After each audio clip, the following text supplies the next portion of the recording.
aku mata kuliah Bapak Sultan Al-Muhammad MA, serta teman-teman yang saya cintai. Alhamdulillah, puji syukur kehadirat Allah Subhanahu wa Ta'ala yang telah memberikan kita nikmat umur, nikmat iman, serta nikmat kesempatan, sehingga bisa mengikuti perkuliahan online di masa ini. Di pagi yang cerah ini, kami akan mendiskusikan PowerPoint yang berjudul Asas Warisan. Kami kelompok 4 yang beranggotakan saya sendiri, Nurul Farida sebagai moderator, Alzatul Levina, dan Firza. Sebelum memasuki materi, marilah bersama-sama kita membaca teks. Bismillah.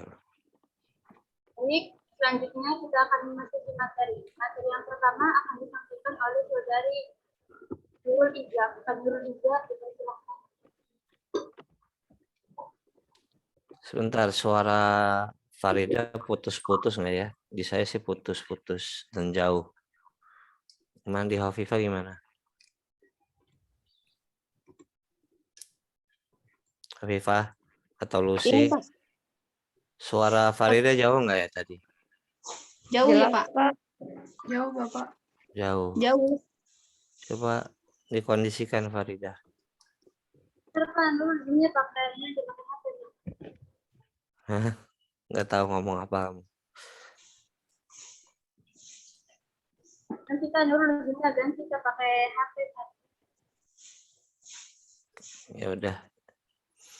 Ini dimulai belum share screen nih. Siapa? Zarfani ya yang share screen. Bentar.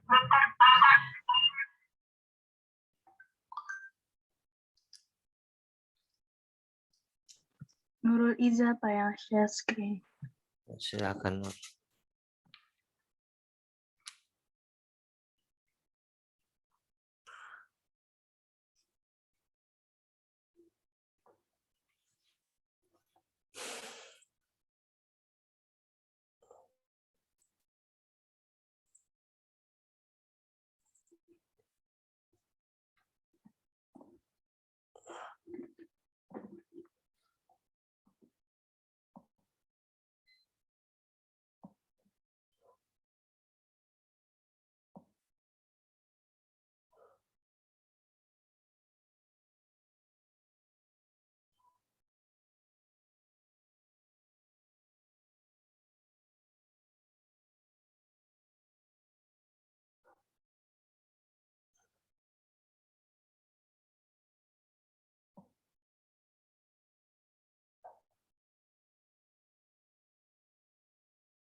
Udah.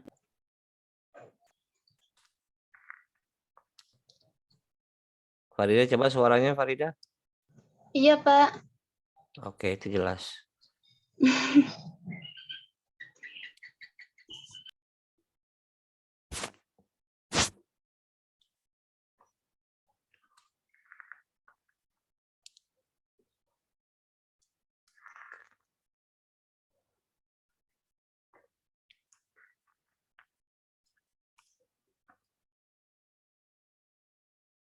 Siti Sarah masih di sekolahan.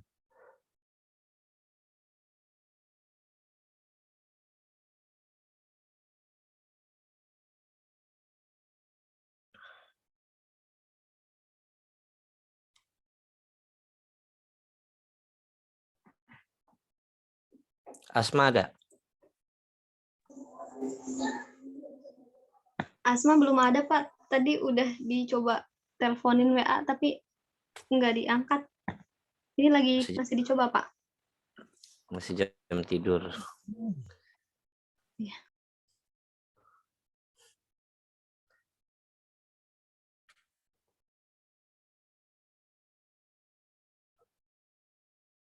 Nurul Iza? Nggak bisa. Apa? Nggak.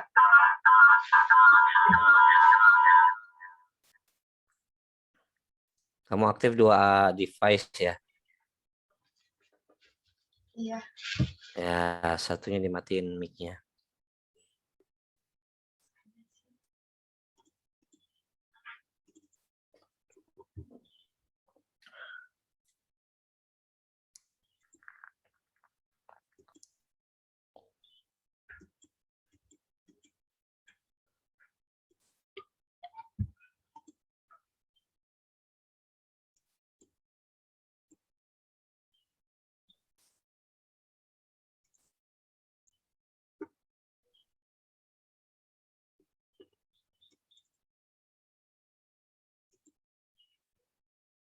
Ini Munawara masih bikin kue.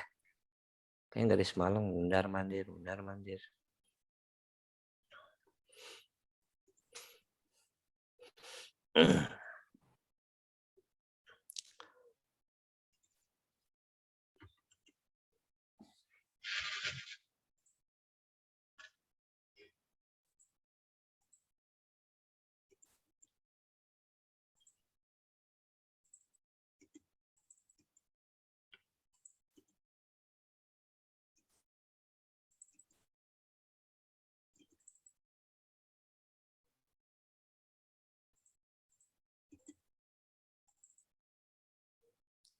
Ya, kelamaan. Ayo, silakan.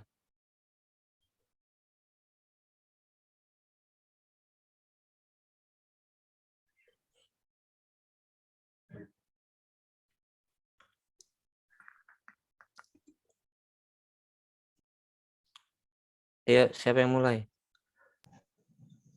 Nurul Izzah, Pak. Materi pertama akan disampaikan oleh Saudari Nurul Izzah. Ayo, Nuriza. Baiklah, yang pertama pengertian azas atau biasa disebut juga dengan asas berasal dari bahasa Arab asasun yang artinya dasar, basis, atau fondasi. Sedangkan azas menurut Kamus Besar Bahasa Indonesia mempunyai beberapa arti. Di antaranya adalah kebenaran yang menjadi tumpuan berpikir atau berpendapat. Di dalam buku kompilasi hukum kewarisan Islam, Haji Idris Jafar dan Taufik Yahya menjelaskan bahwa azas pada umumnya berfungsi sebagai rujukan atau latar belakang peraturan yang konkret untuk mengembalikan segala masalah yang berkenaan dengan hukum. Azas hukum kewarisan Islam adalah prinsip dasar atau petunjuk arah yang melahirkan peraturan-peraturan terkait dengan hukum warisan. Jadi, azas itu adalah latar belakang hukum kewarisan.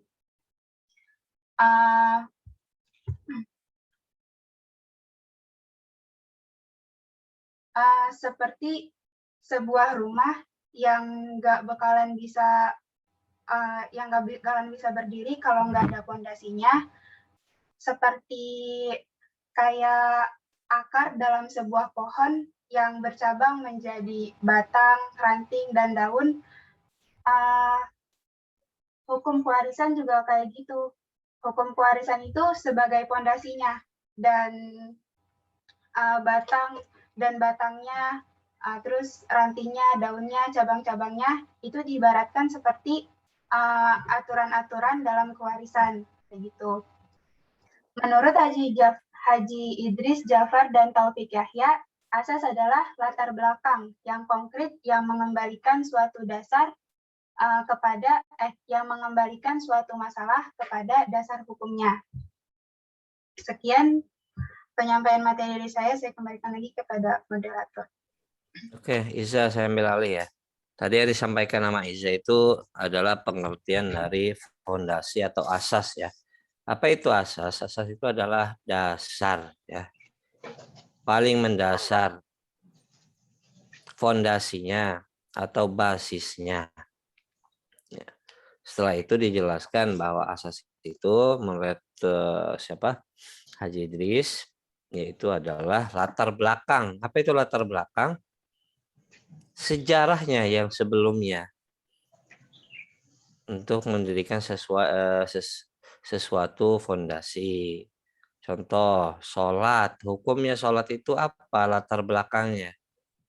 Ayo, latar belakang sholat itu apa? Coba teman-teman. Kalau ada yang tahu. Apa? Al-Quran. Emang dasarnya dari Al-Quran. Sejarahnya gimana? Langsungkah 5 rakaat? 5 waktu? Udah Bukan. Bapak. Enggak, berawal dari 50 kan? Iya. Turun 45, turun 40. Nah, itulah namanya fondasi dari sholatnya. Dilihat dari latar belakang. Sama halnya dengan pewarisan. Yaitu dilihat dari latar belakang aturan-aturan yang konkret, yang jelas, ya. Semuanya sesuatu masalah itu akan dikembalikan kepada dasar hukumnya. Maksudnya gimana masalah di situ ya? Contoh di sholat. Dulu sholat itu wajib, misalnya ke sholat jamaah di masjid wajib. Tapi sekarang ketika kondisi COVID, sholat ke masjid itu adalah haram kan? Karena menimbulkan masalah. Apa masalahnya? Menyebarnya virus misalnya. Maka fatwa MUI melarang sholat di masjid. Fatwa Darul Ifta di Mesir melarang ke masjid. Fatwa dari Darul Ifta Arab Saudi melarang ke masjid, jaga jarak. Jadi di sini bukan hanya mengeluarkan fatwa sesuai keegoan kelompok, tapi ini untuk kepentingan umat, maka menjadi dasar hukum. Itu maksud dari asas, kembali kepada dasarnya hukum kewarisan. Maka dijelaskan setelah itu oleh Iza, hukum kewarisan Islam adalah prinsip dasar ya, atau petunjuk arah yang melahirkan peraturan-peraturan terkait dengan hukum kewarisan. Sama tadi contoh yang dicontohkan oleh Iza adalah akar dari pohon, ya. Akar dari pohon otomatis itu ada apa aja setelah itu ketika bertumbuh? Ada daun, ada buah, otomatis buahnya itu ya buah dari akar tersebut fondasi. Nggak mungkin misalnya fondasinya adalah akar pohon duren melahirkan buah-buah apel. Pasti berkaitan dengan duren nanti buah-buahnya. Daunnya daun-daun duren. Sama halnya dengan fondasi kewarisan. Maka akan melahirkan aturan-aturan atau hukum mengenai kewarisan, bukan mengenai sholat. Ya kurang lebihnya seperti itu ya pengertiannya. Silahkan dilanjut, Farida. Baik, terima kasih Bapak. Materi selanjutnya akan disampaikan oleh Saudari Azzatul Elina. Pada Azzatul Elina, dipersilakan.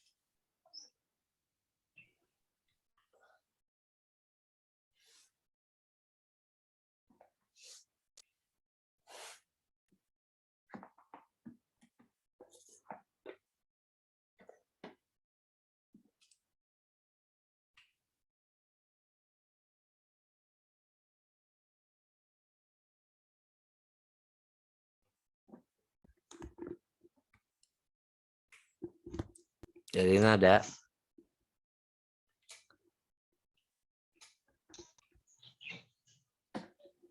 Ada Pak, tadi sudah ada Zoom Pak.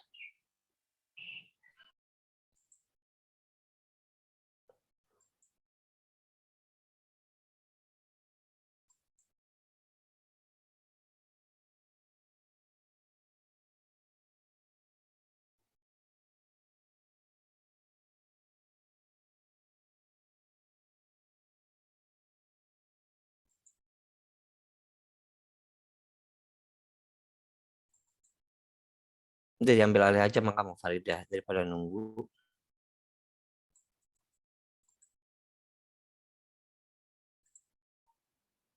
Baik Pak. Nah, jadi asas keadilan ini di dalam hukum warisan Islam, konsep keadilan artinya suatu keadilan kepada setiap orang ahli waris, didasarkan atas jasa-jasanya, atau pembagian menurut haknya masing-masing, seperti pada pembagian warisan antara anak laki-laki dan anak perempuan. Anak laki-laki mendapatkan bagian sebagian warisan lebih banyak, karena kewajiban yang diembannya banyak. Ya, gitu doang. Iya, Pak. Sekarang bukan bagian kamu ya.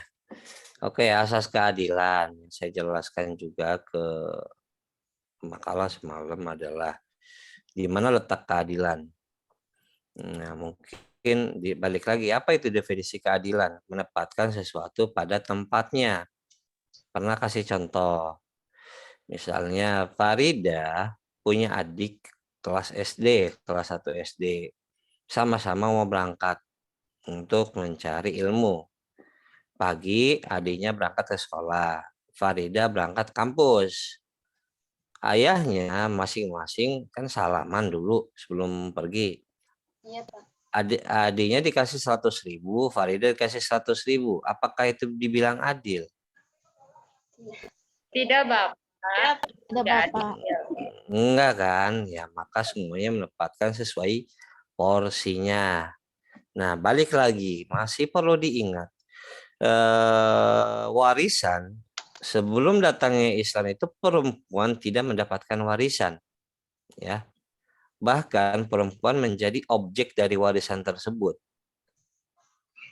Perempuan itu dibagi-bagi. Contoh, ayah kita punya perempuan atau istri, maka itu adalah ibu tiri kita ya. Nah, ketika ayah kita meninggal, maka ibu tiri ini langsung menjadi waris kepada anak putra pertama, diwarisi oleh anaknya. Nah, maka datang Islam menghapus itu semua. Asas keadilannya adalah perempuan juga punya porsi dari kewarisan. Nah, tapi di sini ada yang bertanya, kenapa nggak sama?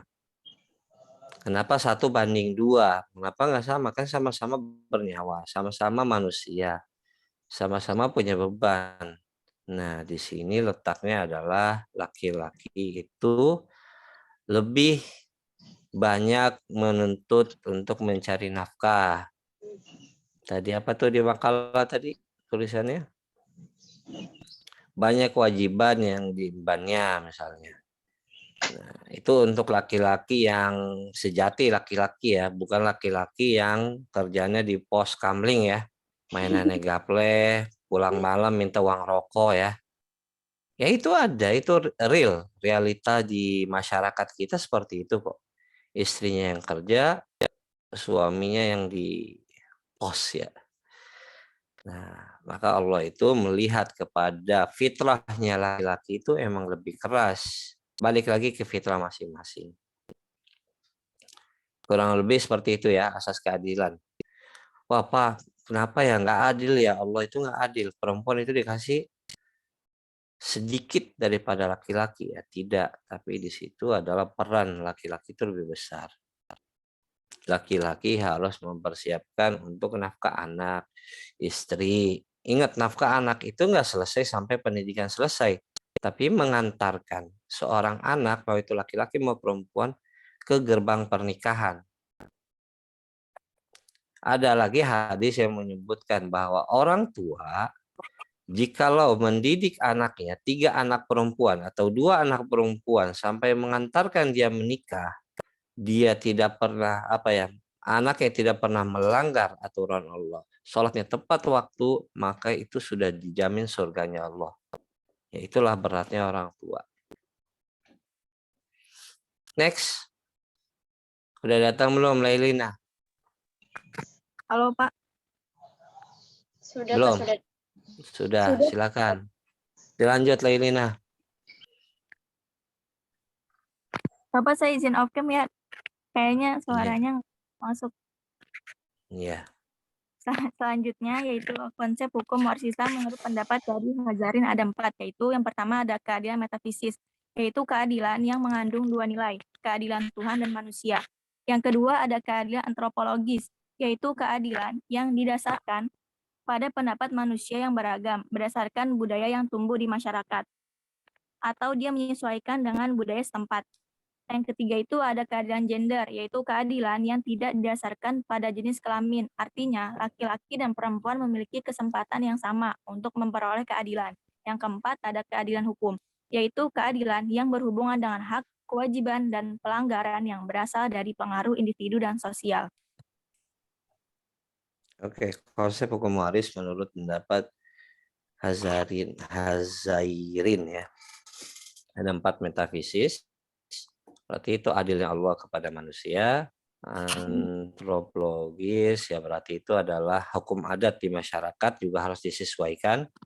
Beberapa pertemuan sebelumnya kita bahas ya, maksud hukum adat atau kearifan lokal juga bisa berlaku sebagai hukum jika itu sesuai dengan syariah. Keadilan gender, tidak lagi perempuan itu dikesampingkan tapi juga mendapatkan porsi dari warisan. Keadilan hukum yaitu hak dan kewajiban atau pelanggaran. Contohnya siapa aja yang layak dapat warisan, siapa aja yang terhalang mendapat warisan, siapa yang akan dihilangkan hak warisannya. Itu kemarin sudah kita bahas. Asas kepastian, lanjut.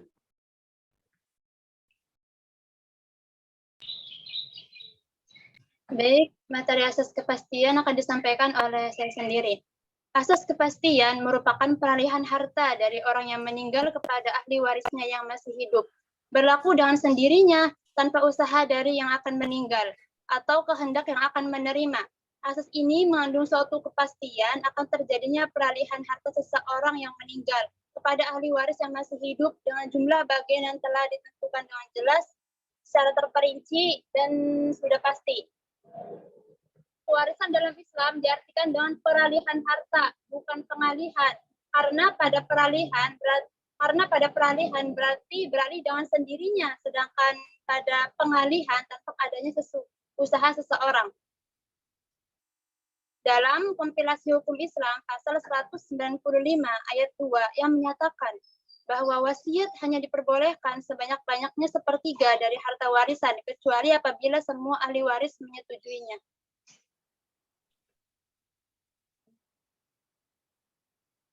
Sudah, kesimpulannya apa di asas kepastian, Farida?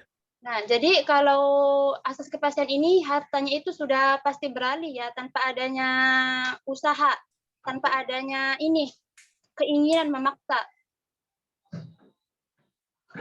Keinginan memaksa.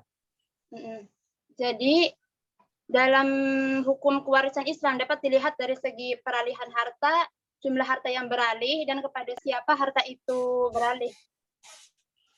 Oke, asas kepastian yang mungkin ingin disampaikan oleh Farida adalah di mana ketika sudah ada yang meninggal, al-muwaris ya, di situ mawaris, maka pewarisnya itu akan mendapatkan porsi masing-masing sesuai ketentuan faraidnya. Ya, mau itu faraidnya, mau itu dawil arham atau dawil furud dan sebagainya. Itu masing-masing ada porsinya. Berarti di situ peralihannya maksud dari Farida, bukan pengalihan. Kalau pengalihan itu adalah mengambil sesuatu dengan usaha paksa, ijbari. Contoh, bisa nggak kita pindahkan harta secara paksa? Bisa nggak misalnya Pak Sultan mau mengambil hartanya Ibu Rismawati? Bisa nggak secara paksa? Nggak bisa. Itu jatuhnya merampok atau maling ya. Maka bisa nggak saya mengambil hartanya? Bisa dengan akad transaksi jual beli. Misalnya Bu Risma jualan kerudung, Pak Sultan beli. Pindah nggak hartanya Bu Risma ke saya? Pindah. Itu dengan transaksi jual beli. Ada lagi nggak cara pemindahan harta? Ada. Bu Risma menghibahkan saya kerudung. Berarti kepemilikannya pindah dari Bu Risma ke saya. Contoh lain, pindahnya harta. Ibu Risma di tanggal 30 Ramadan, itu kan ada zakat. Ya. Itu ada yang dizakatkan adalah beras kan, pokok, makanan pokok. Tadi milik siapa? Milik Bu Risma. Maka dipindahkan orang yang layak mendapatkan, yaitu fakir, miskin, dan sebagainya. Dipindahkan hartanya dengan akad zakat. Nah, kalau warisan ini paksa. Kamu bangun tidur, orang tuamu sudah meninggal, itu sudah menjadi milikmu. Bukan hibah lagi. Itu udah langsung pindah otomatis kepemilikannya. Yaitu namanya asas kepastian yang ada di dalam mawaris. Bisa dipahami yang saya sampaikan atau saya ulang? Bisa Pak, bisa dipahami. Bisa, Pak. Oke, kecepatan enggak? Takutnya kecepatan. Enggak, Pak, enggak kecepatan, Pak. Oke. Asas individual, silakan. Yang ketiga, azas individual. Azas individual merupakan azas yang menyatakan bahwa setiap ahli waris berhak mendapat warisan secara perorangan atau individual. Harta warisan harus dibagi-bagi pada masing-masing ahli waris untuk dimiliki secara perorangan dengan tidak ada pengecualian. Laki-laki, wanita, anak-anak, bahkan bayi yang masih ada dalam kandungan ibunya berhak mendapat harta warisan secara perorangan. Pada pelaksanaannya, seluruh harta warisan dinyatakan pada nilai tertentu untuk kemudian dibagi-bagikan kepada ahli waris yang berhak menerimanya sesuai dengan kadar bagian masing-masing. Jadi, kesimpulannya, setiap ahli waris itu berhak mendapatkan harta warisan secara perorangan sesuai bagiannya masing-masing. Oke, mungkin cukup jelas ya asas ke individual ini ya disampaikan oleh Iza. Yaitu Islam itu datang membuat mawaris itu semuanya dapat. Ketika orang tua meninggal semuanya dapat, nggak ada pengecualian. Nah, dia karena perempuan berarti dia nggak dapat. Dia anak kecil maka dia nggak dapat. Semuanya dapat, mau anak kecil mau bayi dalam perut itu semuanya dapat. Tapi bedanya adalah anak kecil masih dia dapat tapi diurus oleh kakaknya atau orang yang dewasa sampai dia menjadi cakap hukum ya usia dewasa. Itu maksud asas dari individual. Maka prinsipnya di sini ada 3 asas. Asas apa aja? Yang pertama, asas keadilan. Yang kedua itu asas kepastian. Udah pasti kita dapat. Yang ketiga adalah asas individual. Maksud individual semuanya dapat. Masing-masing. Iya.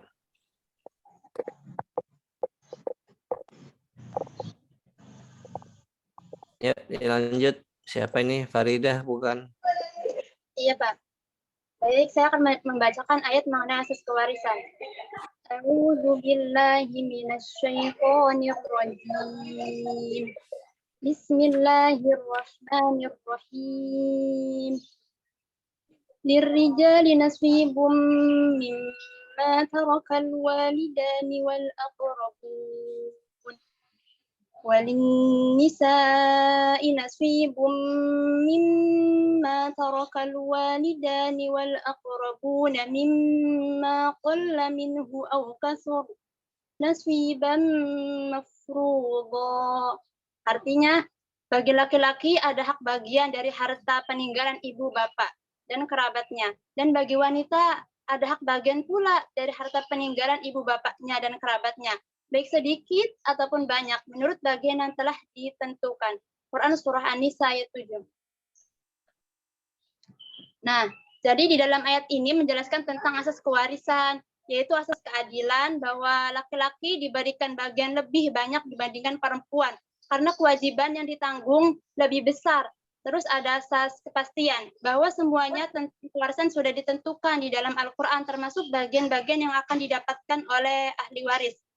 Terus ada asas individual, bahwa para ahli waris mendapatkan bagiannya masing-masing secara perorangan. Perempuan mendapatkan bagiannya sendiri, begitu juga pula laki-laki. Oke, ayat ini sudah menyingkat atau memasukkan semua prinsip asas ya. Yaitu pertama asas keadilan ya. Laki-laki itu walirijali nasibum mimma tarakal walidani. Berarti dia dapat lebih. Yang kedua itu asas kepastian, sudah ada laki-laki, perempuan, anak, itu semuanya ada di situ. Individual semuanya dapat bagian-bagiannya. Kurang lebih seperti itu. Terima kasih Pak Makalah. Silakan yang mau tanya, tanyakan. Baik, di grup sudah ada yang bertanya, Pak, saudari Rohim. Ya, silakan. Ya, pertanyaannya, dalam materi asas kepastian disebutkan yaitu peralihan harta, bukan pengalihan harta. Karena pengalihan itu sama artinya ada usaha. Usaha yang dimaksudkan itu maksudnya seperti apa ya? Penjelasannya, terima kasih.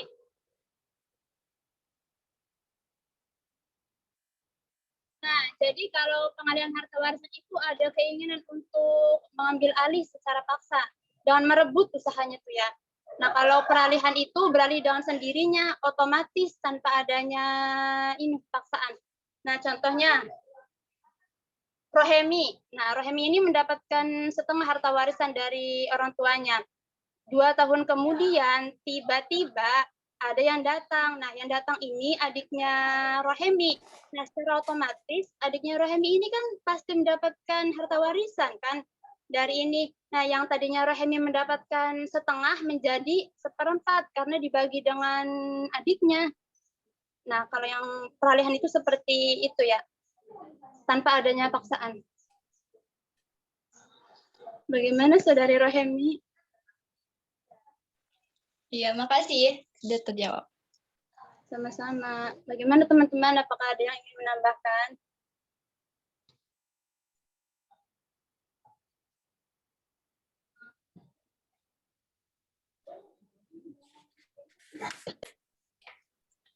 Nggak ada pertanyaan lagi? Iya Pak, nggak ada Pak. Cuman ada 1 orang Pak yang bertanya. Ya udah. Yakin nggak ada? Sekarang? Ya udah, silakan. Fitri. Fitri kan ya, makalah kedua. Iya, Bapak. Iya, Pak. Iya. No, Farida mau tutup. Iya Pak, kalau nggak ada yang bertanya ya ditutup Pak. Ya udah, tutup. Baik, sebelum sekian presentasi dari kelompok kami, kurang lebihnya mohon maaf. Billahi taufiq wal hidayah. Wassalamualaikum warahmatullahi wabarakatuh. Waalaikumsalam. Warahmatullahi wabarakatuh.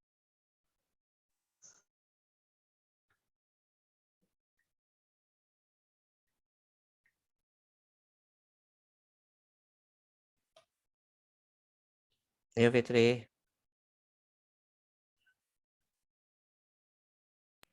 Maaf, teman-teman, apa ada kelihatan screen-nya? Sudah. Baik ya, langsung kita mulai. Apakah suara saya terdengar sebelumnya? Jelas. Kita akan mulai ya. Assalamualaikum warahmatullahi wabarakatuh. Selamat pagi yang terhormat Bapak Sultan Antus Muhammad MA sebagai dosen fikih Mawaris dan teman-teman kelas 3D yang berbahagia. Puji syukur marilah kita panjatkan kepada Allah Subhanahu wa taala atas rahmat berupa kesehatan sehingga kita bisa berkumpul di sini. Tak lupa juga salawat serta salam semoga tetap tercurahkan kepada junjungan kita Rasulullah Shallallahu Alaihi Wasallam. Pada hari ini saya sebagai moderator yang akan memandu kegiatan diskusi. Topik yang akan kita bicarakan mengenai hari ini adalah prinsip-prinsip kewarisan. Sebelum diskusi dimulai, saya akan memperkenalkan anggota kelompok 5 yang akan menyampaikan materi, yaitu saya sendiri, yang kedua itu ada Aulia Amani, yang ketiga itu ada Aulia Rohali. Acara yang pertama adalah pembukaan. Marilah kita membuka makalah kita membuka presentasi pada hari ini dengan mengucapkan basmalah. Bismillahirrahmanirrahim.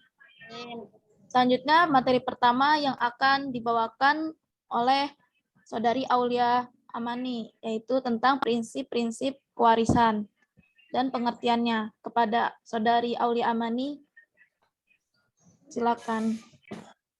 Baik, terima kasih moderator. Di sini saya akan menjelaskan materi yang pertama, yaitu sebelum harta peninggalan dibagikan, maka harus ada yang dilakukan, yaitu ada 3.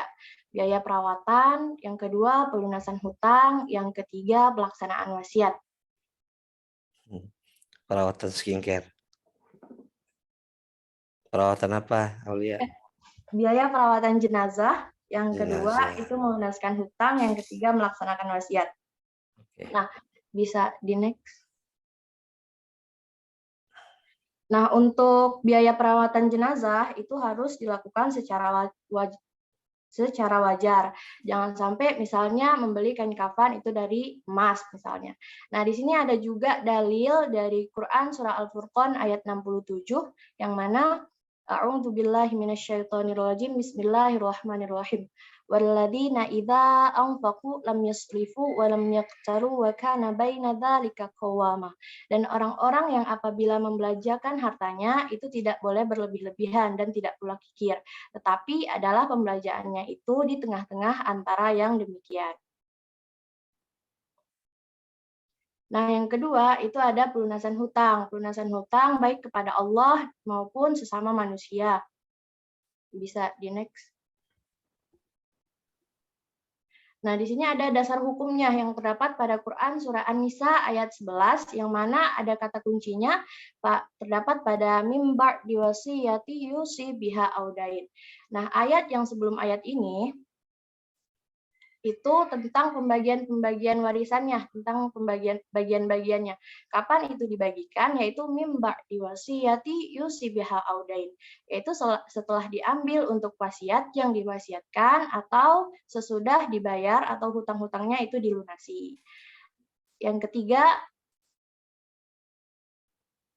ketiga ada pelaksanaan wasiat. Wasiat ini dilakukan sebelum pembagian harta warisan yang sudah dijelaskan juga pada Quran surah Al-Baqarah ayat 180.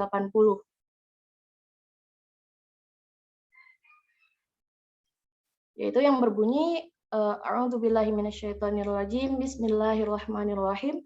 Kutiba 'alaikum idza hadara ahadakumul mautu in taraka khairanil wasiyatu lil walidaini wal aqrabina bil ma'ruf. Haqqan 'alal muttaqin, yaitu diwajibkan atas kamu apabila seorang di antara kamu kedatangan tanda-tanda maut, jika ia meninggalkan harta yang banyak, berwasiatlah untuk ibu, bapak, dan karib kerabatnya secara ma'ruf. Ia adalah kewajiban atas orang-orang yang bertakwa. Dan juga sudah dijelaskan pada materi kelompok sebelumnya, yaitu pembagian wasiat itu maksimal 1/3 selain pada ahli waris. Demikian materi dari saya. Selanjutnya saya serahkan kembali kepada moderator. Oke, kesimpulan disampaikan Aulia itu adalah ada 3 ya. Sebelum membagikan harta atau faraidnya. Yang pertama adalah mempersiapkan tajhizul mayit ya di situ ya. Mempersiapkan apa tadi, skincare bahasanya. Pokoknya mempersiapkan tajhizul mayit itu yang pertama. Melaksanakan wasiat, setelah itu membayar hutang. Ya, hutangnya itu mau itu hutang kepada Allah ataupun hutang sesama manusia. Tapi lebih tepat adalah hutang sesama manusia yang perlu diselesaikan secara cepat. Karena hutang dengan Allah itu nanti ya insya Allah kita lah bisa meminta rahmatnya. Nanti di situ fainallahu ghafurun rahim. Kurang lebih seperti itu. Terus untuk jenazah ya nggak perlu yang berlebihan ya, petinya harus emas, kuburannya harus bertingkat dan sebagainya. Sewajarnya sesuai kearifan lokal, sesuai urufnya kubur di setempat tersebut. Kafannya ya standar kafan yang digunakan masyarakat setempat. Itu yang disampaikan tadi sama Amani. Ambil alih Fitri.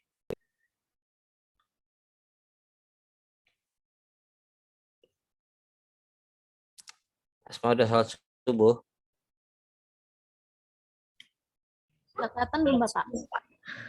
Belum. Gimana? Sudah jelas Fitri. Ya, materi selanjutnya akan dibawakan oleh Saudari Aulia Rohali. Kepadanya dipersilakan. Baik, terima kasih moderator. Selanjutnya saya akan memaparkan materi tentang pembagian harta waris. Di sini dibagi menjadi 3. Yang pertama tentang pembagian anak, yang kedua tentang pembagian orang tua, yang ketiga tentang pembagian suami istri. Aulia sebentar, ini yang mau jelaskan nama Aulia adalah pembagian-pembagian yang sudah disebutkan dalam Al-Quran maupun di As-Sunnah maupun disepakati para sahabat. Disepakati para sahabat dalam kurung itu namanya ijma. Nggak ada lagi sekarang mau debat. Bedanya ijma sama ijtihad itu apa? Ijma di zaman sahabat. Sekarang tidak ada lagi ijma, adanya ijtihad.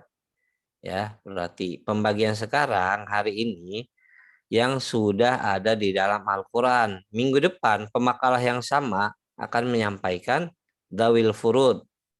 Kita bagi 2 sesi biar kalian nggak apa tuh kemarin kata Aulia nggak keder katanya. Bukan Aulia, Amani tadi semalam. Ya, silakan. Bagian anak yang pertama. Yang pertama tentang pembagian anak. A. Allah mensyariatkan bagian warisan anak-anakmu yaitu seorang anak laki-laki sama dengan bagian 2 orang anak perempuan. Di sini ada yang lingkaran, ada yang bulat, ada yang segitiga. Yang lingkaran itu laki-laki, yang segitiga itu perempuan. Di sini mayitnya bapaknya meninggalkan 2 anak perempuan dan anak laki-laki. Maka bagian anak laki-lakinya 2/3 dan bagian anak perempuannya 1/3. Poin B. Lingkaran yang hitam itu orang yang meninggal ya. Lingkaran hitam orang meninggal. Kalau anaknya ada 2, 1 laki-laki 2 perempuan itu gampang hitungannya 2/3 sama 1/3.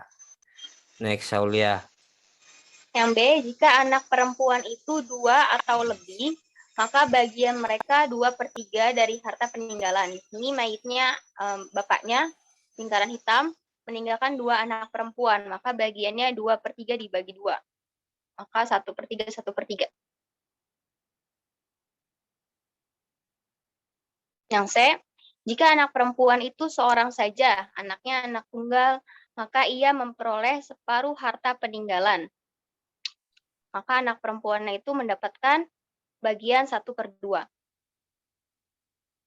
Dan istrinya mendapat bagian 1/4.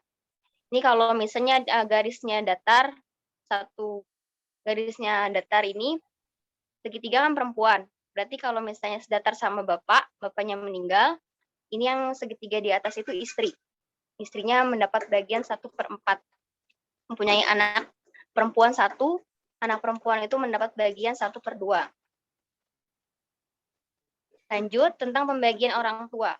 Poin A, untuk kedua orang tua ibu bapak masing-masing menerima 1/6 dari harta peninggalan jika pewaris mempunyai anak.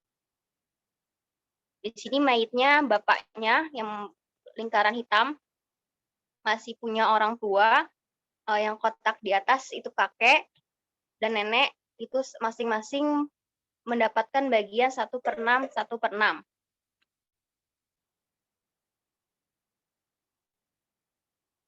Dengan catatan jika pewaris mempunyai anak.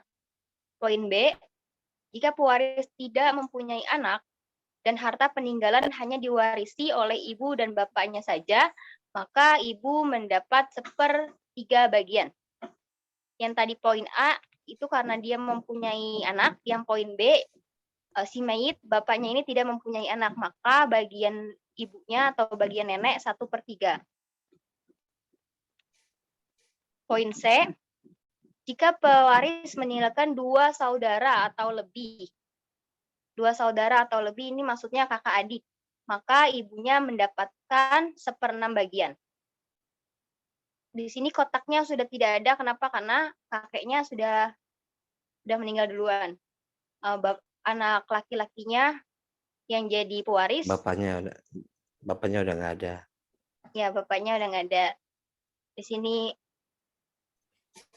anak laki-lakinya menjadi pewaris, tapi dia mempunyai saudara.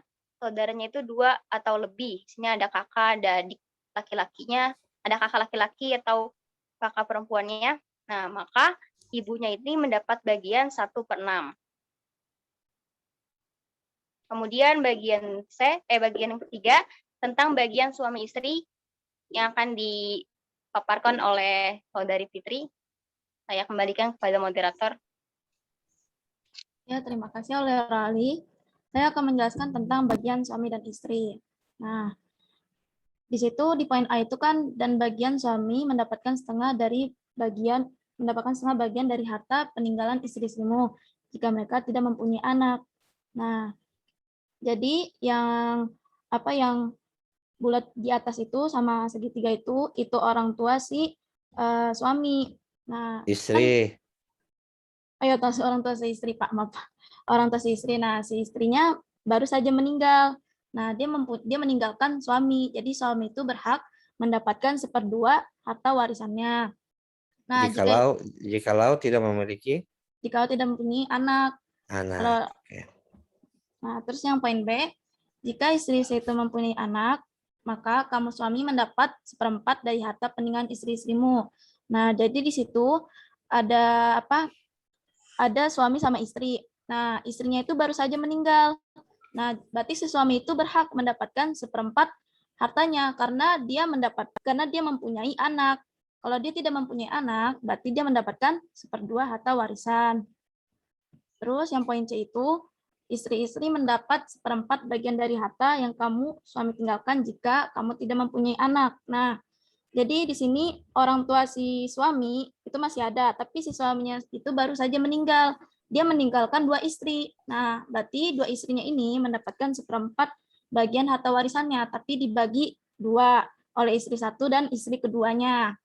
Nah, berbalik lagi jika istri yang 2 orang tadi punya anak, berarti 2 orang istri ini mendapatkan 1/8, tapi dibagi berarti di antara keduanya itu mendapatkan masing-masing 1/4, karena mereka mempunyai anak. Kalau tadi mendapatkan 1/2 satu-satunya karena bagiannya 1/4 gitu. Terus yang E, jika seseorang mati, baik laki-laki maupun perempuan, tidak meninggalkan bapak dan tidak meninggalkan anak, tetapi mempunyai seorang saudara perempuan atau seorang saudara laki-laki, seibu saja. Maka bagian masing-masing dari kedua saudara sejenis itu mendapatkan 1/6 bagian dari harta peninggalan. Ini kan ada di atasnya itu ada ibu. Ibunya ini punya 2 suami. Nah, dari 2 suami ini, yang suami pertama itu punya anak 1 laki-laki. Nah, yang dari suami kedua itu punya anak laki-laki dan 1 perempuan. anak laki-laki, 1 perempuan.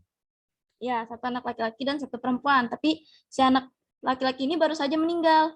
Nah, jadi si anak laki-laki yang saudara tirinya itu, yang dari bapak satunya lagi, yang pertama, itu mendapatkan 1/6. Dan perempuan juga sama, mendapatkan 1/6, karena mereka hanya 2 orang saja, tidak lebih. Kalau lebih, berarti mereka mendapatkan 1/3. Jika saudara seibu itu lebih dari seorang, maka mereka bersekutu dalam 1/3 itu. Nah, ini juga sama kayak tadi. Tapi ini bedanya yang anak dari saudara lain itu meninggal, baru saja meninggal. Jadi yang mau ngasih hartanya itu saudara yang satunya lagi, karena dia masih hidup anaknya itu. Anak itu ada cowok sama cewek, berarti mendapatkan 1/3 masing-masing bagian hartanya, tapi dibagi 2. Yang terakhir itu di sini, jika seseorang meninggal dunia dan tidak mempunyai anak, tetapi mempunyai saudara perempuan, maka saudara perempuan itu mendapatkan 1/2 dari harta peninggalan dan saudara laki-laki mewarisi semua harta saudara perempuannya jika saudara perempuan itu tidak meninggalkan anak. Nah, jadi di sini mereka itu tidak punya anak, tidak punya saudara. Nah, tidak juga ada orang tuanya udah meninggal ya, alias semuanya. Nah, jadi untuk si perempuan berarti dia berhak mendapatkan 1/2 dari bagian harta warisan. Untuk laki-laki berarti dia mendapatkan 100% harta warisannya. Nah, 100% di sini walaupun nilainya banyak itu tergantung ya. Yang ditinggalkan itu entah itu harta warisan, kalau harta warisan mungkin alhamdulillah, kalau yang ditinggalkan itu hutang mungkin akan menjadi beban ya untuk si yang mewarisinya itu, si ahli warisnya. Jadi seperti itu. Jadi kita jangan melihat dari nominalnya saja. Kalau misalkan dalam kekayaan itu keuangannya itu positif, berarti dia selamatlah dapat harta warisannya tersebut. Kalau misalkan yang ditinggalkan ada utangnya, berarti dia harus menjadi orang yang melunasi utang tersebut. Begitu ya teman-teman. Jadi jangan melihat dari nominalnya. Terus yang B ini, jika saudara perempuan itu ada 2, maka mereka mendapatkan 2/3 dari bagian harta peninggalan. Kalau ada 2 saudara perempuannya, sama kayak tadi yang meninggal, udah pada banyak yang meninggal, entah itu saudaranya atau anaknya nggak punya anak, dan orang tuanya juga udah nggak ada. Jadi sisa hanya saudaranya saja, sesama saudara perempuan. Berarti mereka berdua mendapatkan 2/3, masing-masingnya berarti 1/3, 1/3. Nah, yang terakhir itu, Jika saudara-saudara itu laki-laki dan perempuan, maka saudara laki-laki mendapatkan bagian sama dengan bagian dua orang saudara perempuan. Jadi 2:1. Si laki-laki mendapatkan 2/3 dan si perempuan mendapatkan 1/3 karena saudara laki-lakinya baru saja meninggal dunia. Seperti itu teman-teman. Apakah bisa dipahami materinya sampai sejauh ini? Banyak angka-angka pusing katanya. Sudah ya, habis ya makalahnya ya. Yang satu lagi minggu depan aja ya. Iya, Bapak. Silakan, jika ada yang bertanya silakan tanya. Ini pembagian masih secara global ya, universal yang tercantum dalam Al-Quran, As-Sunnah, dan disepakati oleh para sahabat. Minggu depan kita ada pembagian oleh Fitri dan tim ya. Fitri, Aulia, sama siapa Amani ya. Bagian-bagian Dawil Furud. Ya, nanti ada bagian Dawil Furud itu gimana pembagiannya Fitri ya? Kapan dapat 1/2, kapan dapat 1/3, begitu ya kemarin ya? Iya, Bapak. Oke. Kalau Fitri pengen maksa sekarang, gimana? Mau dilanjut aja nggak sekarang? Apa cukup? Enggak dulu, Pak. Nggak dulu, Pak. Ya sudah. Kemarin masih enak, agak gampang-gampang. Sekarang nih udah mulai-mulai. Ada pertanyaan silakan. Tanya ke pemakalah, jangan ke Pak Sultan. Pak, izin bertanya, Pak. Silakan. Kamu udah selesai bikin kuenya? Sudah, Pak. Sudah. Ayo. Ya. Nama saya Munawaro, izin bertanya. Pertanyaannya adalah harta atau usaha yang dihasilkan seorang anak yang belum menikah ya. Seorang anak yang belum menikah, apakah harta tersebut itu milik orang tuanya atau milik dia sendiri? Karena ini nih kisah nyata ya Pak ya, dan ini tuh banyak banget diperdebatkan. Yang mana yang namanya orang kampung ya Pak, orang tua tuh zaman dulu nggak punya apa-apa gitu Pak. Nah setelah anaknya sudah pada dewasa, anaknya kerja di mana-mana gitu kan. Akhirnya rumah orang tua tuh sekarang udah mewah Pak, mewah. Nah sekarang itu dari anak pertama sampai anak terakhir itu dia nuntut yang mana anak pertama ini hasil usaha saya loh gitu, anak kedua ini hasil usaha saya loh gitu. Sedangkan kalau misalnya anak-anaknya pada nuntut otomatis ya harta orang tua itu dikit Pak. Jadi gimana Pak? Usaha yang dihasilkan anak sebelum menikah itu termasuk harta orang tua atau harta sendiri? Terima kasih. Sama. Ada lagi?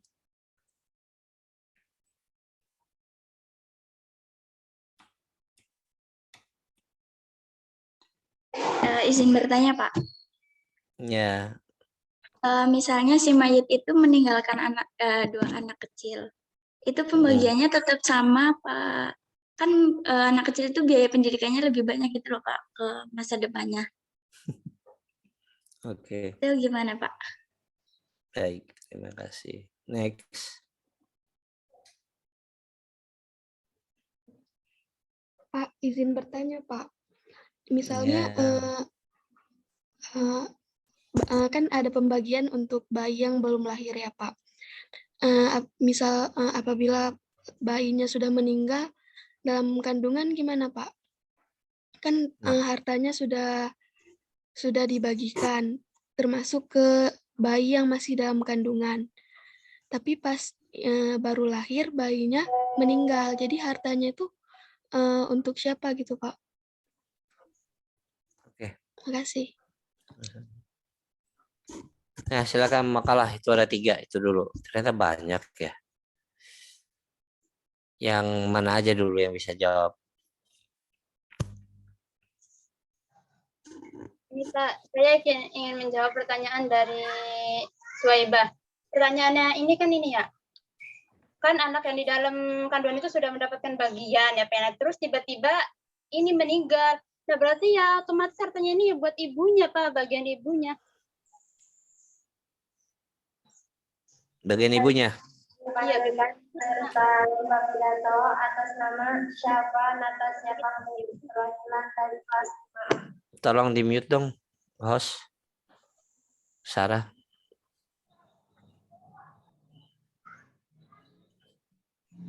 Gimana Salsabila? Fitri? Berarti milik ibunya. Suwaiba tadi yang nanya. Fitri? Yang jawab tadi siapa? Fitri Pak. kan? Yang jawab Nurul, Pak. Nurul mau Nurul. jawab. Mana Nurul? Mana Nurul? Iya, Pak. Oh, Farida. Iya, Kan Pak. kamu Nurul Farida pemakal sama Fitri. Bukan, Pak, pemakala kelompok 4 tadi sama Azizatul sama Izza, Pak. Materinya Oh. masuk ke pemakalannya. Ini pertanyaannya apa termasuk ke pemakalannya si Nurul Farida, Pak? Kalau anak bayi itu meninggal dalam perut, itu menjadi milik siapa? Ya, Nurul Farida? menjadi milik ibunya, Pak. Alasannya? Ya kan, ini ya kan udah mendapatkan ini buat si bayi, dia ini buat si ibunya. Nah, terus pas lahiran itu bayinya tuh udah meninggal. Ya berarti kan otomatis buat ibunya karena yang hubungannya erat itu dengan ibunya, Pak. Hubungan erat dengan ibunya sama saudara kandung enggak? Aduh, Pak. Oke, Fitri, ada tambahan? Menurut pendapat saya itu, Pak. Iya, Fitri. Sama Pak kayak Nurul. Kan itu anaknya udah meninggal dalam kandungan. Berarti otomatis ke ibunya lah, Pak. Jadi nggak bisa nerusin lagi. Kecuali kalau ibunya Oke. meninggal juga mungkin diterusin lagi kalau ibunya punya anak yang udah lahir apa yang udah gede mungkin. Oke, anaknya anggaplah udah lahir ya. Sebulan meninggal. Bakal menjadi milik ibunya juga.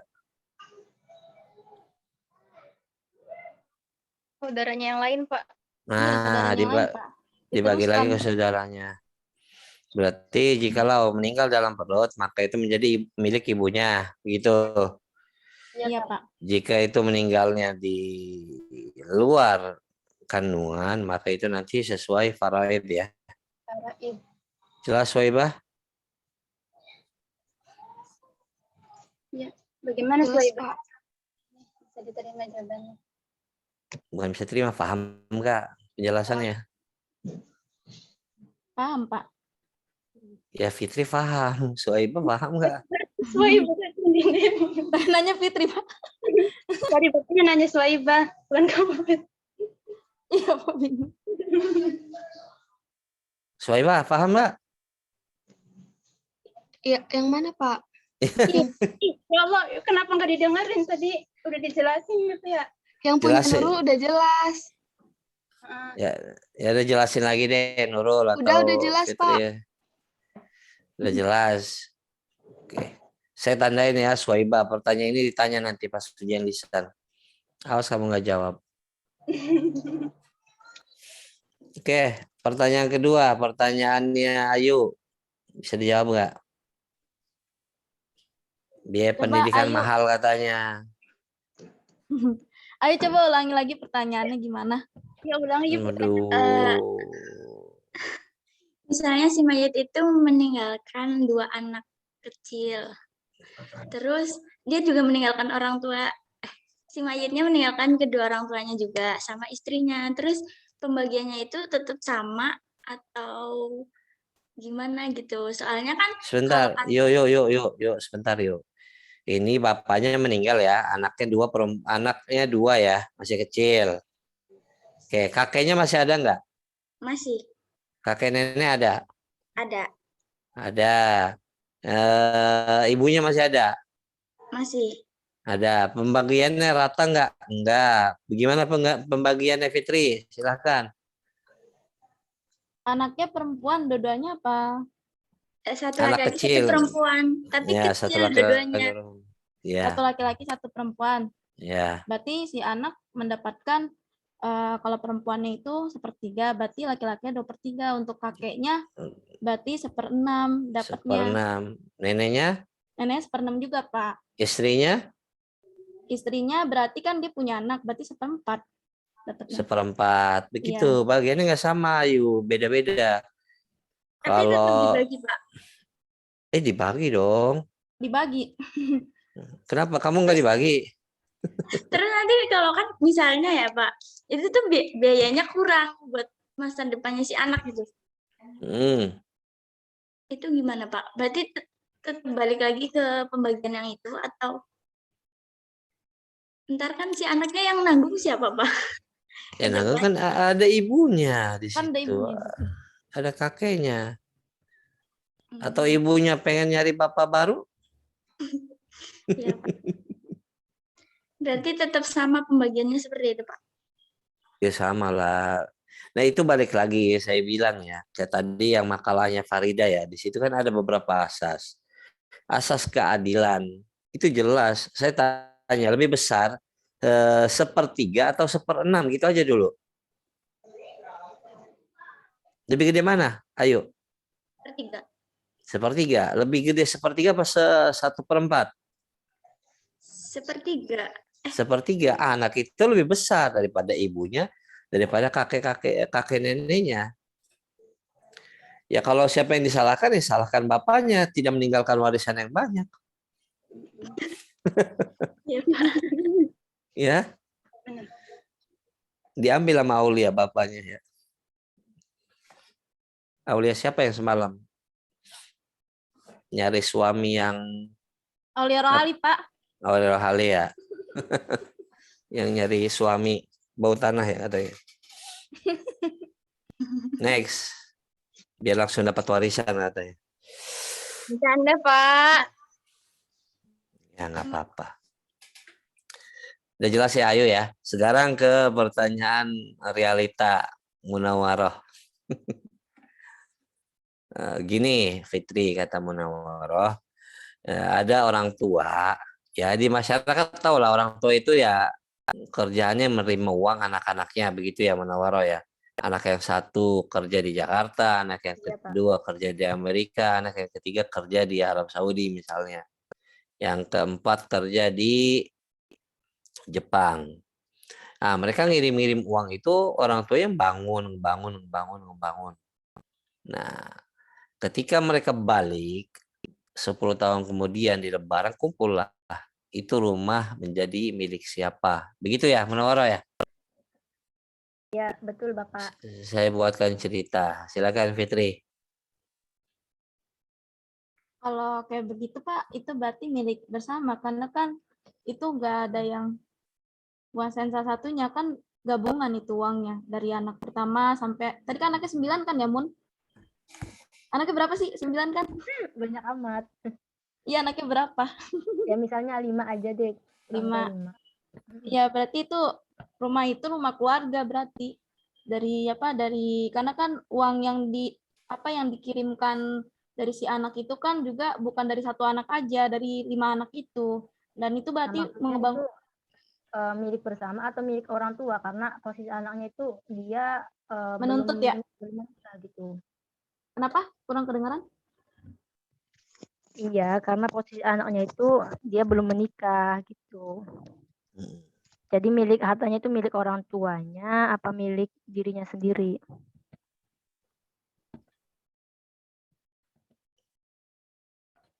Berarti kalau kayak gitu milik anak ya kan dia pencarian dari dia sendiri itu berarti. Kalau misalkan dari orang tuanya berarti itu juga punya orang tuanya. Kalau misalkan itu yang dia cari sendiri kan tuh nafkah, berarti dia nyari sendiri tuh. Berarti itu penghasilan dia sendiri berarti jatuhnya. Berarti Itu kalau itu hak anaknya sendiri karena hasil usaha ya. Iya. Ya, berarti kalau pembagian harta, kalau pembagian warisan, otomatis harta dari orang tua itu sedikit banget, sedikit. Karena kekayaan yang sekarang ini emang hasil usaha anaknya gitu loh. Nanti gimana sedangkan anak dari kelima itu menuntut gitu loh, menuntut haknya. Karena dulu pernah kerja di ini gitu. Sekarang mau ini kalau misalnya si ayahnya meninggal, maka itu pembagiannya kayak gimana gitu loh.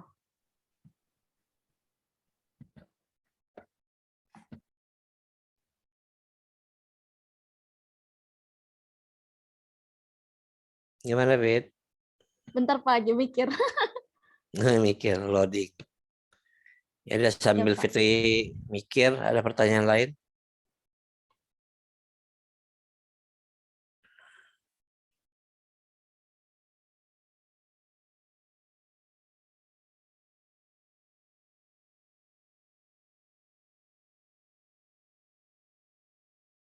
Ada yang mau nanya.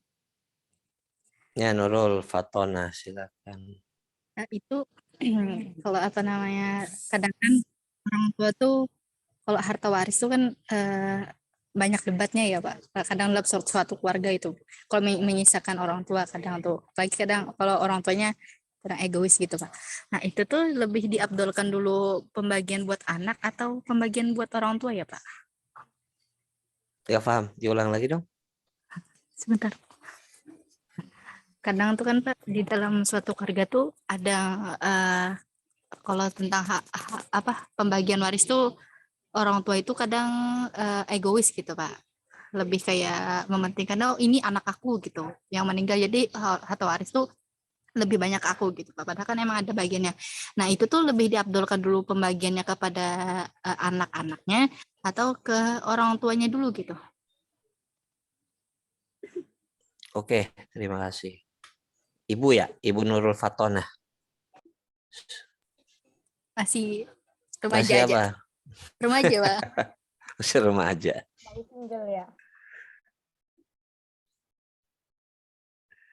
Ini Fitri? kalau pertanyaan Munawar tadi Pak, kayaknya harus dibawa ke pengadilan deh kayak gitu Pak. Soalnya kan anaknya kan ini apa banyak yang nuntut kayak gitu kayak sama orang tuanya juga gitu. Kalau misalkan sendiri-sendiri gitu pasti nggak ada jalan tengahnya gitu. Ya, Amani udah nyatet belum tadi pertanyaannya Nurul ya, Nurul Fatona. Kayak gini Munawar ya. Orang gini cerita ke diri kita aja dulu. Orang tuamu ngirim uang jajan ke kamu lagi di IKI. Itu uang milik siapa? Milik anaknya Pak. Milik orang tua. Milik anaknya. Berarti milik anaknya Pak. Oke, sekarang dibalikin. Anaknya yang ngirim ke orang tua. Berarti milik siapa? Milik orang tua. Orang tua.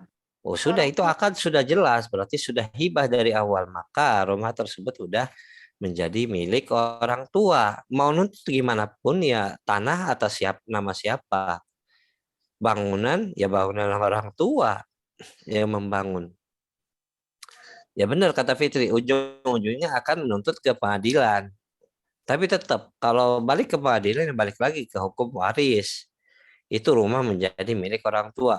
Mau anak si A itu ngasihnya lebih besar daripada anak B atau lebih besar anak B daripada anak C, tetap balik lagi itu rumah menjadi rumah bapaknya. Karena akad awalnya aja sudah jelas hibah, memberikan. Kecuali anak ini ngirim ke bapaknya, tolong Pak simpenin, tabungin. Nah itu baru beda cerita. Maka uang itu bukan milik bapaknya, tapi milik anaknya yang menitipkan. Paham Munawwarah? Paham Bapak. Terima kasih. Emang sih tradisi di masyarakat banyak masalah-masalah seperti itu ya.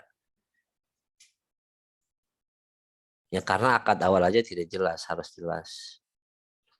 Pertanyaan selanjutnya. Siapa yang menjawab? Aulia Rohali dong, biar cepat dapat jodoh.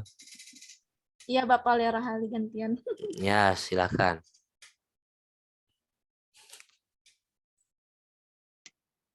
Apa Pak pertanyaannya Pak?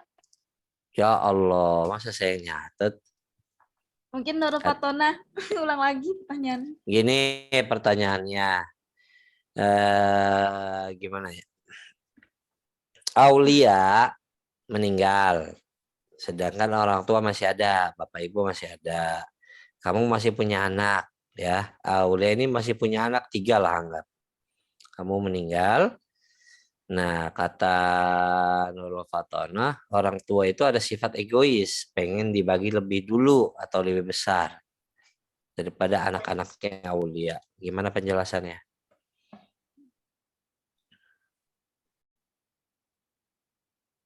Anaknya perempuan laki-laki atau perempuan dua-duanya, Pak Nurul? Bebas. Kalau 2 laki-laki, kalau 2 perempuan gimana? Kalau 1 laki 1 perempuan gimana? Kalau anaknya 10 gimana? Terserah.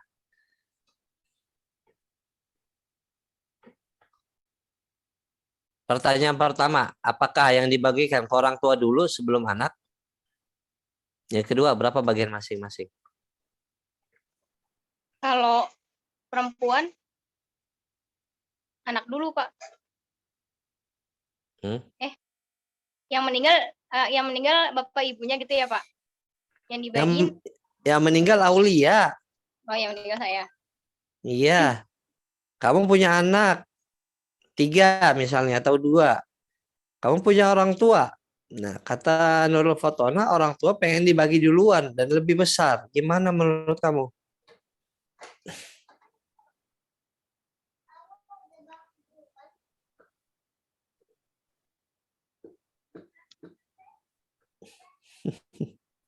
Perasaan kamu yang jelasin bagian itu, Aulia. Orang tuanya mendapatkan 1/6 bagian. 1/6, 1/6. Ya, biasanya masih ada kakek neneknya. Maka di sini bagian orang tua yang jika pewaris itu mempunyai anak, maka masing-masing ibu bapaknya menerima 1/6 bagian dari harta peninggalan. Terus anaknya, kalau misalnya anaknya perempuan dibagi 1/3 bagian, kalau anaknya laki-laki dibagi 2/3 bagian. Oke. Kalau Suaminya? ditanya, suaminya dibagi 1/4 bagian. 1/4 atau 1/3? Cek. Berapa Fitri dibantu? Suaminya 1/4. Jika istri itu 1/4. punya anak, suaminya mendapatkan 1/4 bagian. Oke, 1/4. Kalau ditanya dibagi mana dulu, ya baginya bareng-bareng aja. Baginya bareng-bareng kan. Kan habis bagi-bagi, makan-makan bareng-bareng kan. Jalan habis itu, Pak. Habis itu jalan-jalan. Enak banget ya menikmati uang Aulia ya. Iya, saya yang mati kan, Pak? Enggak, mati perasaan aja. Begitu ya Fatona ya. Tadi pembagiannya udah jelas dalam faraid. Kalau bagian orang tua itu 1/6, mau itu kakek mau itu nenek.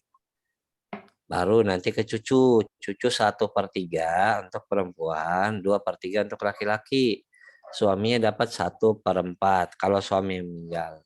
Begitu ya kata penjelasan Aulia. Siapa yang dibagikan duluan ya? Emang kalau misalnya madharatnya itu lebih baik itu bagi ke orang tua dulu ya udah bagi aja ke orang tua dulu.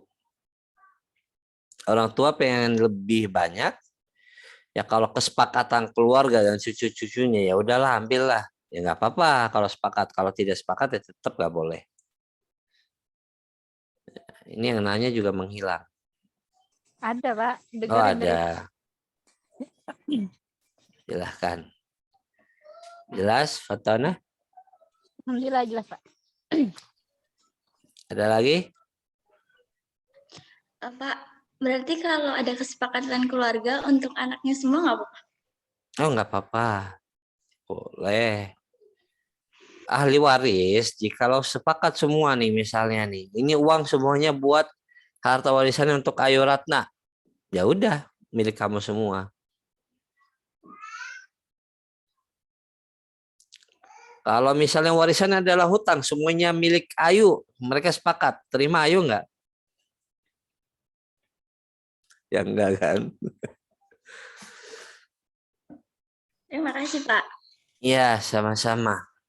Ayo satu pertanyaan lagi dong, saya mau dengar suara Aulia Amani. Fitri udah, Rohali udah.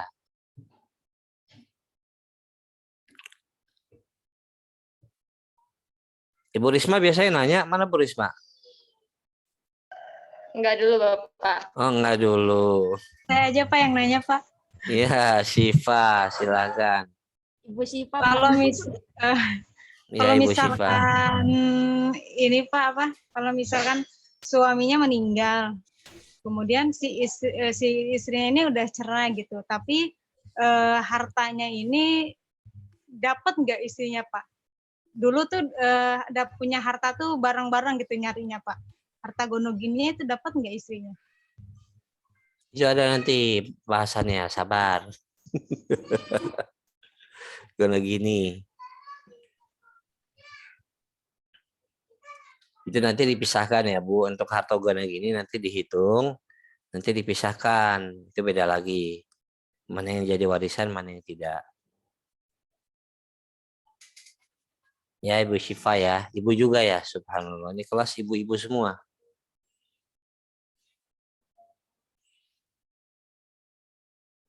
Ada lagi?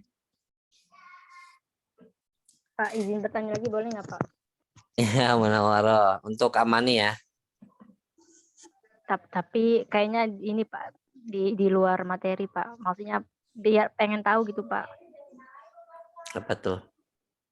Gini Pak, kenapa kalau misalnya masalah hukum waris kan sudah ada kan di dalam Al-Quran yang mana bagian anak dan bagian istri ini kan sudah disebutkan kan dalam Al-Quran itu kan jelas banget kan dalilnya dalil nakli yang mana tidak bisa dirubah gitu kan. Tetapi dalam warisan kan itu masih bisa dirubah dalam artian boleh kesepakatan itu kayak. Sedangkan ada lagi hukum tentang ini Pak, masa iddah, yang mana masa iddah juga sudah dijelaskan dalam Al-Quran. Terus ada pertanyaan, bagaimana kalau misalnya sekarang sudah canggih gitu kan, bahwasanya tanpa menunggu masa iddah sudah diketahui bahwasanya rahim itu bersih gitu. Nah, apakah tetap menunggu masa iddah atau tidak? Sedangkan kalau menurut kalau di masa iddah kan sudah ada di Al-Qur'annya dan itu sudah bisa dirubah walaupun sudah ada alat canggih yang mengatakan bahwa rahimnya bersih gitu, tidak bisa diganggu gugat. Tapi kenapa kalau misalnya hukum waris masih bisa dirubah, Pak? Terima kasih. Amani, jawab. Baik Bapak. Mungkin kalau hukum waris kenapa masih bisa dirubah kan karena dia tuh kesepakatan bersama gitu. Jadi ahli waris itu harus bersepakat dulu kalau misalnya apa tuh namanya harus ada kesepakatan bersama juga ahli warisnya. Gitu Bapak. Oke. Ingat ya, saya lupa mungkin di awal itu nggak menyampaikan perbedaan syariah fikih ya. Baik syariah fikih usul fikih. Itu bahasa Indonesianya semuanya artinya hukum Islam.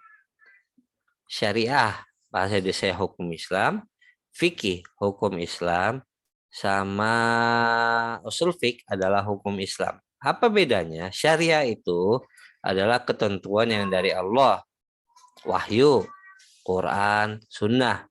Bisa nggak kita rubah? Tidak bisa. Ayat Al-Quran bisa berubah nggak sepanjang perjalanan sampai ke cicit kita? Enggak, tetap segitu. Hadis bisa nggak kita rubah? Tidak boleh. Ada hadisnya, barang siapa yang berbohong atas nama Nabi, maka dia persiapkan tempat di neraka. Berarti itu syariah, mana ya ada di situ akidah, ada muamalah dan sebagainya. Sekarang kedua, apa itu fikih? Fikih itu adalah hasil dari siapa? Bedakan, tadi syariah hasil dari Allah langsung undang-undangnya. Tapi syariah fikih di sini adalah hasil ijtihad, hasil usaha para ulama, ya. Bisa mengandung kebenaran, bisa mengandung kesalahan. Tapi mereka punya metode, diambil dari mana? Al-Qur'an, As-Sunnah. Kalau bahasa pengertian al-ilmu bil ahkami syar'iyyah al-amaliyah al-muktasabah min adillati tafsiliyah. Saya yakin kalau kalian diajarkan sama Pak Sarip, ini pengertian hafal banget. Nah, maka fikih itu kok berubah-berubah ya, tadi kata Munawwaroh ya.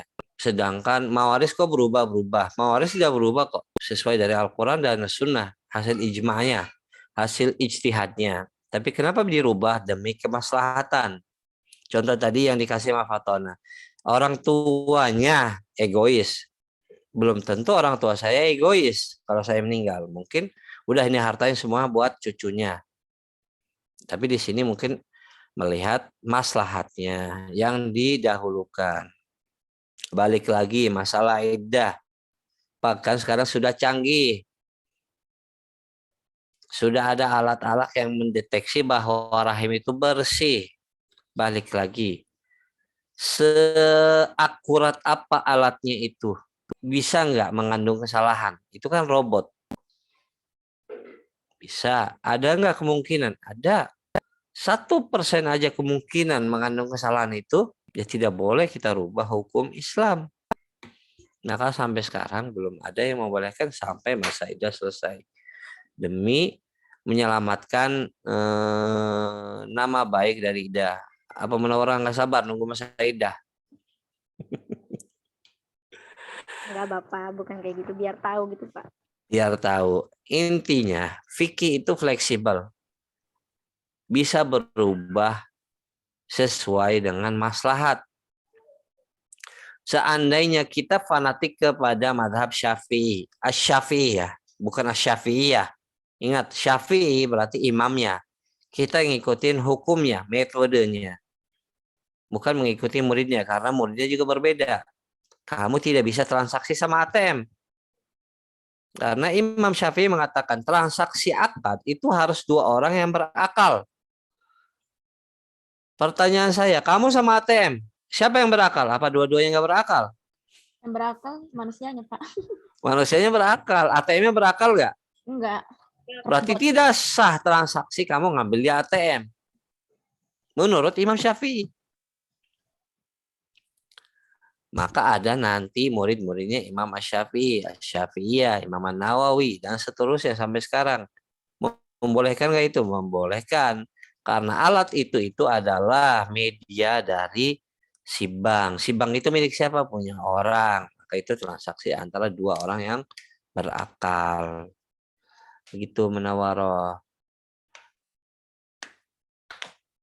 Balik lagi kepada tujuan syariah. Itu sebenarnya usul fikih udah belajar belum kalian? Itu ada di usul fikih semua.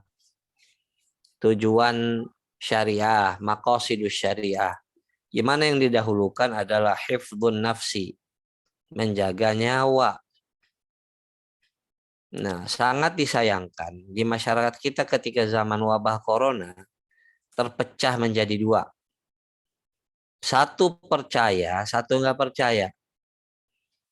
Itu efek dari kita dipecah zaman politik pilpres.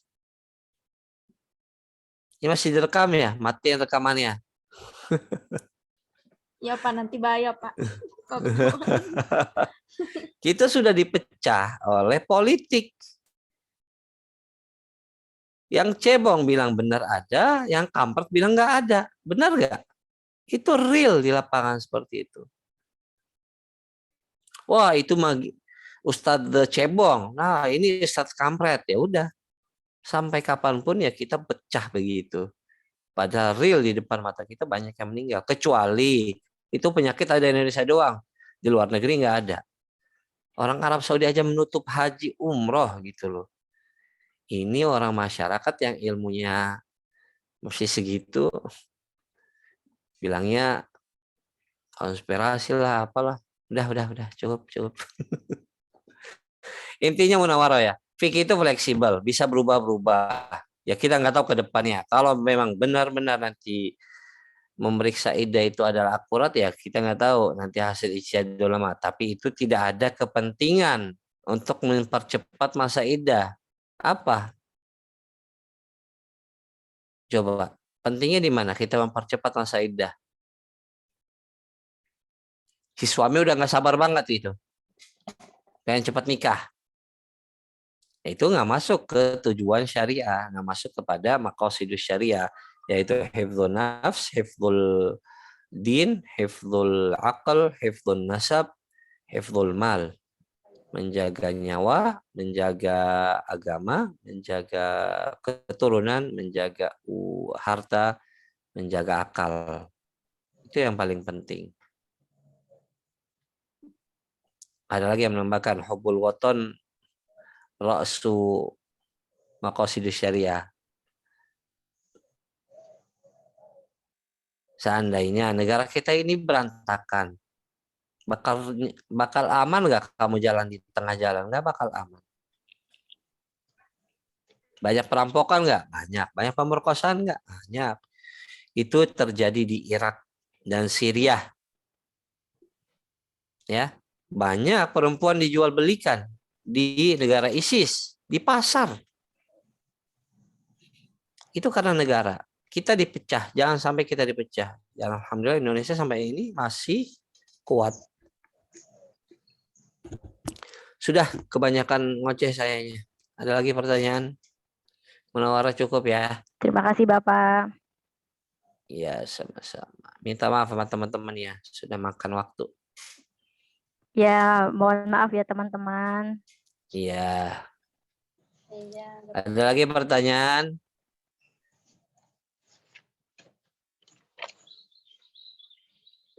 Sepertinya tidak ada lagi, Pak. Sudah tidak ada lagi itu. Minggu depan ya ditunda ya pertanyaannya untuk Fitri masih banyak. Lucy, coba suaranya. Hadir Bapak. Hadir, oke. Kalau tidak ada, saya mengucapkan terima kasih kepada makalah kelompok 4, kelompok 5 ya. Tadi ada Farida, ada Fitri, ada Rohalia, Aulia Rohalia, Amani, Lailina. Satu lagi siapa? Nurul Iza, Bapak. Nurul Iza. Terima kasih sebesar-besarnya.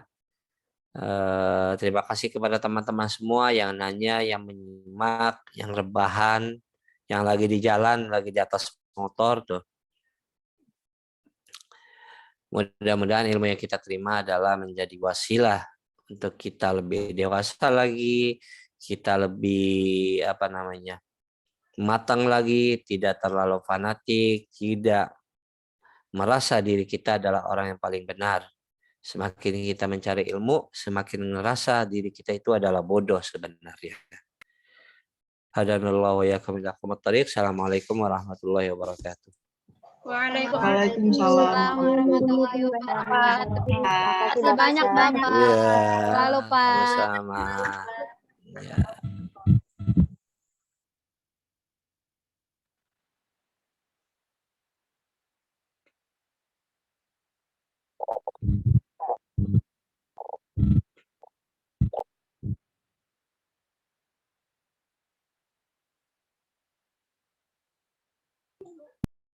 Cal kirimin sekarang, tolong.